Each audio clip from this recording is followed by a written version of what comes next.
This is Francisca, and this is my mid-crisis life. So I'm going to make a pretty short video today. I don't have a lot to talk about, in all honesty. I mean, there is, but I don't have much to say about it. I'm pretty, pretty low mood. Yeah, I'm pretty low mood today. And, I think that's because last night I did like a really big clearing. So, I've been talking about this 2-year-old version of myself and how, she needs to let go of having an expectation and of her mum and, I guess all of the things that she needed at that point in time, because for whatever reason, that's creating a blockage in me being able to move forward. Because what I want to do is kind of like, for me anyway, strongly associated with being loved, being accepted, not being rejected, etc. So there was like a really big rejection that happened when I was very, very young.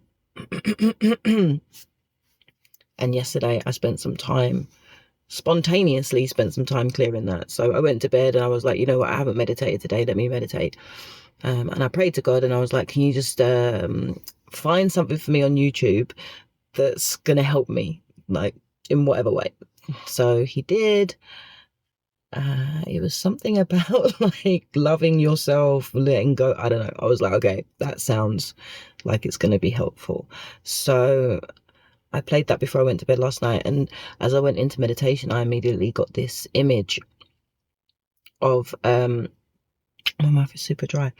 I immediately got this image of, a small child, and you could see how small they were. They had their arms like holding up, like, and there was a mum beside them, and they were holding their hands, and there was like this kind of shadow. And I was like, wow, okay, I think that's me, and I think that I'm supposed to let go of this, like, actually physically.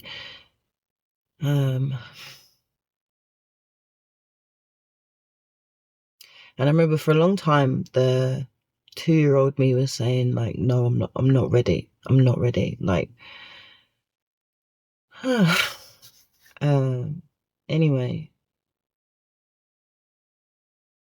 I was doing like a lot of like coaching, it's okay.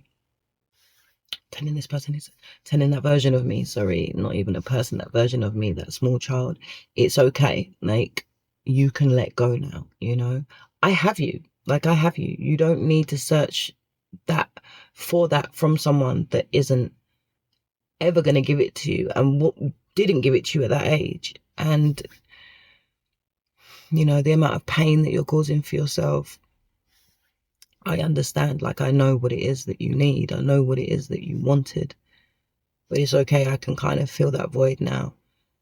And man, like, it was really, really tough. Like, it was really tough just letting go of my mom's hand. Oh man, it was crazy. And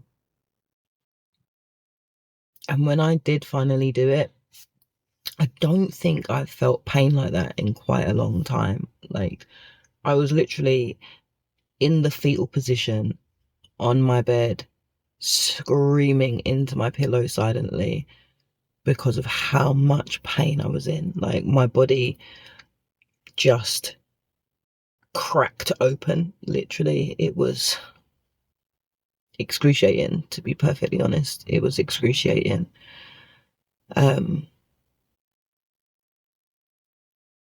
And I cried so much, man. Like, I cried, like, as my 2-year-old self, I cried as my current self, I cried for my 2-year-old self, I cried for myself as I am now.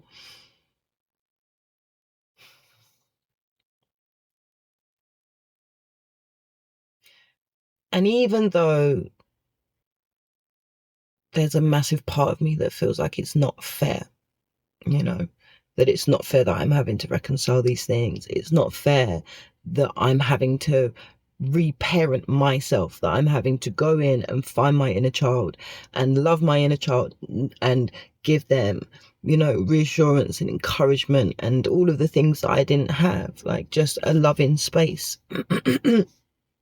There was a part of me, and there was a part of 2-year-old me as well, that was just like, this is so unfair. Like, it's so fucking unfair, man, that we didn't get what most people get. We just didn't get, you know, a mum who loved us and was proud of us and wanted to be with us, you know, like. But even though it is unfair,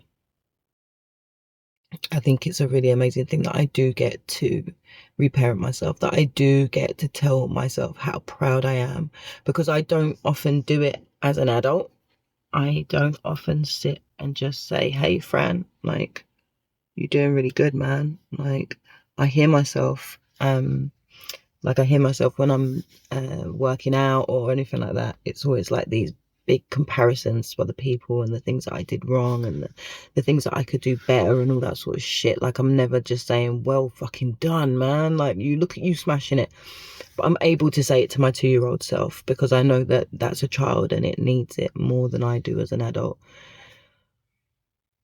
So I'm really grateful actually that I get to do that, is my point. I'm really grateful that I have the tools and the strategies and the capacity, the capability, all of those things, the knowledge, like the wisdom to even think that this is something that's possible to do it's amazing. I'm so grateful that I've been given that. Do you know the thing that was like most crazy about yesterday is that after I had cried for every version of myself, for the situation, for all of the lost time, for the things that I'm never going to get back, for the things that I never had, for the things that I can never have now, you know, for a childhood that was kind of lost, and for a child who was broken from such a young age and has spent years, you know, like trying to reconcile these things. I cried for all that. And then you know who I cried for? I cried for my mum. I cried for my mum and the fact that she just wasn't able to do that, and that she really did try to do her best, and that she is even more broken as a person because she wasn't able to love an innocent, vulnerable child, you know, like, and I forgave her and I understood not the, you know, specifics about it, but I understood how someone could come to be that broken. And actually, it really did make me feel pathos for her. And it made it a lot easier to kind of forgive her the things that she did to me, because I understand that it wasn't really personal when it came down to it. But either which way today, you know, I think that was such a big thing that I did yesterday, that today I'm quite exhausted, like I'm quite energetically exhausted. And I'm trying to remember all of the things that I've learned on my journey, so that I don't fall back into a pit of despair. Because the thing is like, when you're expanding, with expansion there's always going to be contraction, right? And it's an inevitable thing. Like, I don't think that you can just continue to expand and expand and expand, because you'll just burst in the end, right? But I guess also you have you can be conscious of the extent to which you contract after you've had a big expansion. So I've had this big massive release. I can now choose, with the things that I've learned throughout that time of expansion, how I want to implement them now, so that I don't, you know, spring back. I don't, like, you know, like those rubber elastic things, like I don't just spring straight back into fear and to sadness and all the rest of it.